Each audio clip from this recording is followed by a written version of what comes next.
സമീപകാലത്ത് മലയാള സിനിമയില് ഓളം സൃഷ്ടിച്ചുകൊണ്ടിരിക്കുന്ന നടനാണ് സന്ദീപ് പ്രദീപ്.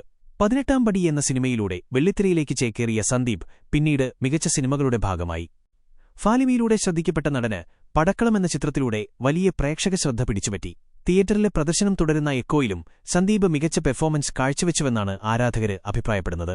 ഇപ്പോൾ ക്യൂ സ്റ്റുഡിയോയുമായുള്ള അഭിമുഖത്തില് സിനിമയുടെ ബജറ്റ് വളരെ പ്രധാനപ്പെട്ട ഘടകമാണെന്ന് പറയുകയാണ് സന്ദീപ്. സിനിമയുടെ ബജറ്റ് വളരെ പ്രധാനപ്പെട്ടതാണ്. നമ്മളെ വെച്ചൊരു സിനിമ ചെയ്യുമ്പോൾ എത്രത്തോളം സേഫാക്കാന് കഴിയുമെന്ന ബോധം ഒരു അഭിനേതാവെന്ന നിലയിൽ നമുക്ക് വേണം. അതിനു മുകളിലേക്ക് പോയി ഞാനൊരു ബിഗ് ബജറ്റില് ഒരു സിനിമ ചെയ്യുവാണ് എന്ന് പറയുന്നതില് കാര്യമില്ല. മുടക്കിയ പൈസ തിരിച്ചുകൊടുക്കാൻ കഴിയണം. സന്ദീപ് പ്രദീപ് പറയുന്നു.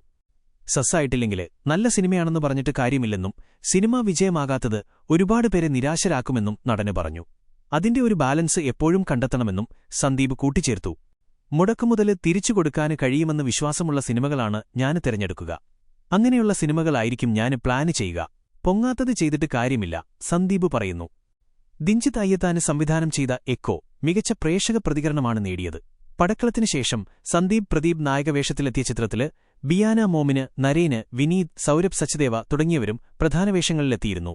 എക്കോയിലെ പിയൂസ് എന്ന കഥാപാത്രമായാണ് സന്ദീപ് എത്തിയത്.